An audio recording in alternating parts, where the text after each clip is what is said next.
General science में हम लोग सेल्स के बारे में बात कर रहे थे, ये टॉपिक हम लोग का चल रहा था। ठीक है, अब हम लोग थोड़ा से और इन डेप्थ स्टडी करेंगे साइटोप्लाज्म के बारे में। साइटोप्लाज्म को देसी भाषा में ऐसे समझ सकते हैं, जेली लाइक सब्सटेंस होता है। ठीक है, 7th 8th क्लास की अगर डेफिनेशन को देखें तो, मगर अब हम 7th 8th नहीं पढ़ रहे, हम यहाँ पर कॉम्पिटिटिव लेवल का पढ़ रहे हैं। ठीक है, तो सबसे पहले हमें क्या करना होता है, ये देखिए, ये हमारा न्यूक्लियस है। ठीक है, ये जो भी इतना सब्सटेंस भरा हुआ है, इसी को हम साइटोप्लाज्म बोलते हैं। चलिए डेफिनेशन देख लेते हैं। साइटोप्लाज्म क्या होता है?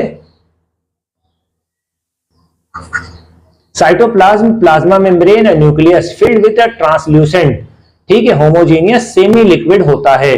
ठीक है, इसको ऐसे कह सकते हैं भैया, जेली लाइक सब्सटेंस भरा होता है, इसी को हम साइटोप्लाज्म बोलते हैं। ठीक है, इसमें क्या होता है, ये डिस्ट्रीब्यूशन इसमें क्या होता है, it help to intracellular within the cell distribution of molecules, enzymes और न्यूट्रिएंट्स। इसमें क्या होते हैं, एंजाइम्स होते हैं, न्यूट्रिएंट्स होते हैं, भरे होते हैं। ठीक है, break down of the glucose जो होता है टेक प्लेस इन साइटोप्लाज्म। ठीक है, जो ग्लूकोज ब्रेक डाउन होता है, ग्लूकोज टूटता है, वो किस में होता है, साइटोप्लाज्म में होता है। तो साइटोप्लाज्म को हल्के में ना लें आप लोग। ठीक है, अब बायोसिंथेसिस होती है किसकी, प्रोटीन की। आपको कुछ याद हो या ना हो, प्रोटीन को याद कर लो। फैटी एसिड होती है, फैटी एसिड का जो होता है बायोसिंथेसाइज होता है। ठीक है, फैटी एसिड और प्रोटीन की जो बायोसिंथेसिस होती है वो इसमें होती है, राइट। तो ये चीज आपको याद करनी पड़ेगी। अब हमारा नेक्स्ट सेगमेंट है ईआर। ईआर के बारे में थोड़ा सा डायग्राम देख लेते हैं। ये हमारे एंडोप्लास्टिक रेटिकुलम है। इसका नाम क्या है, skeletal framework of cell. Cell का जो है स्केलेटल फ्रेमवर्क होता है। ठीक है, ये है endoplastic reticulum, interconnected network of double membrane. ये डबल मेम्ब्रेन होती है। ठीक है, डबल मेम्ब्रेन होती है, राइट, समझ में आया। ये होती है डबल मेम्ब्रेन। ठीक है, दो तरीके से होते हैं, एक स्मूथ एंडोप्लास्टिक रेटिकुलम होता है और एक रफ एंडोप्लास्टिक रेटिकुलम होता है। रफ में क्या होता है, राइबोसोम्स होते हैं। राइबोसोम्स जो है दानेदार होते हैं, जो ईआर के ऊपर चिपके होते हैं। इनका काम क्या होता है, प्रोटीन की सिंथेसिस करना होता है, प्रोटीन को ब्रेक डाउन करना होता है। ये बात आपको याद रखनी होगी। ठीक है, endoplastic reticulum divide the cytoplasm into small compartment. It gives the rigidity of the cell. Cell को रिजिडिटी देते हैं। कुछ भी भूल जाओ तो एंडोप्लास्टिक रेटिकुलम जो होते हैं स्केलेटन होते हैं। स्केलेटन क्या होता है, रिजिड करता है, सेल को सख्त बनाता है, बस फ्रेमवर्क है।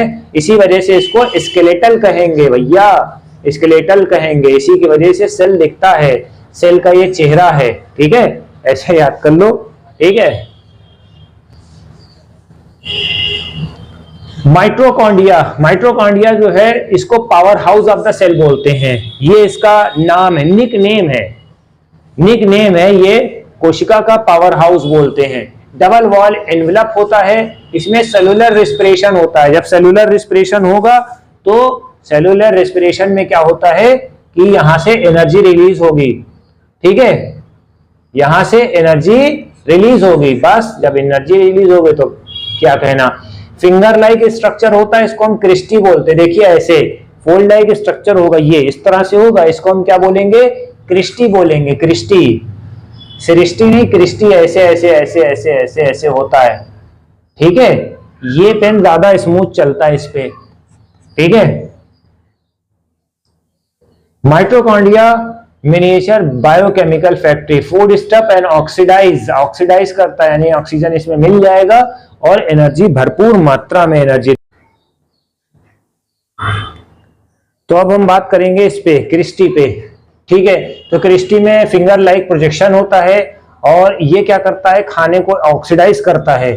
ठीक है, जब ऑक्सीडाइज होगा तो वहां ऑब्वियसली एनर्जी रिलीज होगी ही होगी। ठीक है, तो ये एनर्जी रिलीज होती है। ऑलराइट, तो ये पॉइंट भी आपका हो गया। ये फिंगर लाइक प्रोजेक्शन होता है, डबल मेम्ब्रेन होता है। ठीक है, ये चीज है।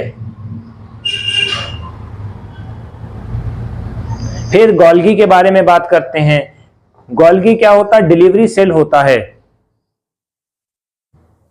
गोल्गी क्या होता है, डिलीवरी सेल होता है। वेरी स्मॉल वेसिकल्स होते हैं, generally located near the nucleus. कहाँ लोकेट होते हैं? न्यूक्लियस के पास होते हैं। ये फ्लैटेन डिस्क होती है, ये हमारी ये पैरेलल होती है, ठीक है, इसको थोड़ा सा देख लिएगा, ये पैरेलल होती है, ठीक है। इसमें क्या होता है? सिस्टर्नी होती है, पैरेलल टू ईच अदर होती है, ठीक।